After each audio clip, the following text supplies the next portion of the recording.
Assalamualaikum.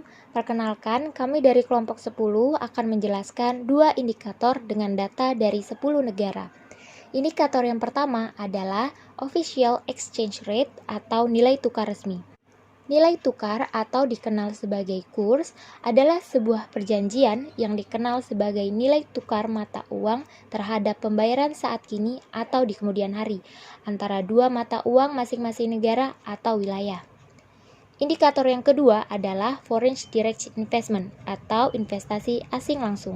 Investasi asing langsung merupakan partisipasi jangka panjang oleh suatu negara pada negara lain, biasanya melibatkan partisipasi dalam bidang manajemen, perusahaan patungan, transfer teknologi, dan konsultasi pakar. Selanjutnya, dapat dilihat dari dua negara, yaitu Indonesia dan Singapura, dengan indikator yang pertama, yaitu nilai tukar resmi atau Official Exchange Rate. Dari Indonesia sendiri, dapat dilihat pada tabel berwarna merah, menunjukkan bahwa dari tahun 2009 hingga tahun 2011 mengalami penurunan. Pada tahun 2012 hingga tahun 2015 mengalami kenaikan, namun sempat mengalami penurunan di tahun 2016 hingga tahun 2017, dan pada tahun 2018 mengalami kenaikan kembali. Dari negara Singapura, dan masih pada indikator yang pertama, Singapura pada tahun 2009 hingga tahun 2013 mengalami penurunan. Namun pada tahun berikutnya, yaitu pada tahun 2014 hingga tahun 2018 mengalami kenaikan. Selanjutnya, indikator yang kedua, yaitu investasi asing langsung atau Foreign Direct Investment. Dari Indonesia terjadi penurunan pada tahun 2009 hingga tahun 2010.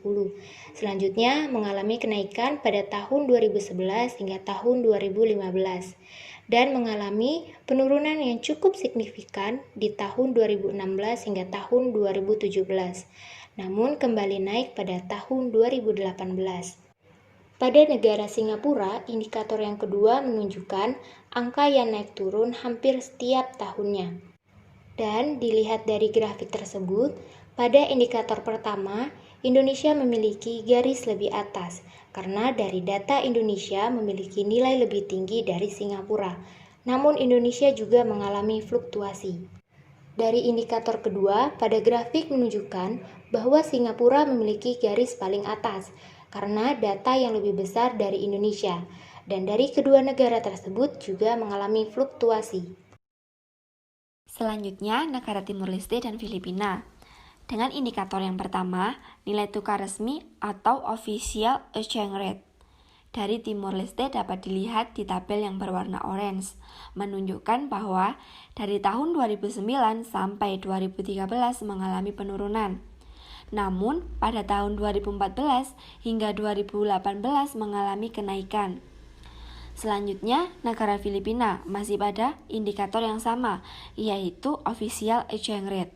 Pada tahun 2009 hingga 2018 memiliki nilai 1. Selanjutnya, indikator yang kedua, yaitu investasi asing langsung atau Foreign Direct Investment Net. Dari Timur Leste terjadi penurunan di tahun 2009 sampai 2011.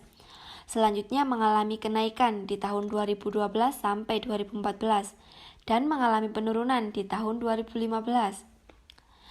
Lalu pada tahun 2016 hingga 2018 mengalami kenaikan. Pada negara Filipina, indikator kedua dilihat dari data, yaitu mengalami fluktuasi atau naik turun. Dan dapat dilihat dari grafik tersebut pada indikator pertama, Timor Leste memiliki grafik lebih atas, karena Timor Leste memiliki nilai lebih tinggi dibandingkan negara Filipina. Namun, Timor Leste pada indikator kedua mengalami fluktuasi, sedangkan negara Filipina dilihat dari grafik memiliki garis teratas, dikarenakan negara Filipina lebih besar dibandingkan Timor Leste. Oke, selanjutnya negara Thailand, Myanmar, dan Malaysia. Yang dimana pada slide tersebut dijelaskan bahwasanya Thailand mempunyai tabel berwarna ungu, Myanmar abu-abu, dan Malaysia hijau. Nah, kita akan membahas dua indikator dari tiga negara tersebut. Indikator pertama ialah nilai tukar resmi. Coba dilihat di tabel negara Thailand, tepatnya pada indikator pertama, ia mengalami penurunan. Bisa dilihat di tahun 2009 dan 2018. Tetapi di perjalanan dari 2009 hingga 2018, Thailand mengalami fluktuasi. Assalamualaikum warahmatullahi wabarakatuh. Baik, saya akan melanjutkan menjelaskan tentang 3 negara yang berikutnya. Yang pertama Vietnam, yang kedua Brunei Darussalam, dan yang ketiga adalah Kamboja. Adapun indikator yang ingin saya jelaskan, yang pertama official exchange rate, yang kedua adalah foreign direct investment net. Saya akan menjelaskan dari data tahun 2009 hingga 2018. Dilihat pada tabel warna hijau muda, pada indikator official exchange rate dapat dilihat bahwa tahun 2009 hingga 2018 mengalami kenaikan namun terjadi juga penurunan. Dan untuk tabel warna biru muda, pada indikator official exchange rate itu mengalami penetapan, dan untuk tabel warna hijau tua itu mengalami kenaikan. Baik, saya akan menjelaskan tentang indikator yang kedua, yaitu foreign direct investment net. Dilihat pada tabel warna hijau muda, pada tahun 2009 hingga 2018 itu terjadi kenaikan, dan untuk tabel warna biru muda itu mengalami kenaikan namun terjadi penurunan kembali pada tahun 2018. Dan untuk tabel warna hijau tua, di situ dapat dilihat bahwa terjadi kenaikan yang signifikan. Adapun grafik yang ingin saya jelaskan, yang pertama tentang indikator official exchange rate. Dapat dilihat dari grafiknya bahwa negara Vietnam yang ada pada garis biru menunjukkan kenaikan, dan pada negara Brunei Darussalam dan Kamboja mengalami penetapan. Dan untuk indikator yang kedua yaitu foreign direct investment net, yang mana negara Vietnam kembali mengalami peningkatan, dan untuk negara Brunei Darussalam mengalami naik turun, dan juga negara Kamboja tetap stabil.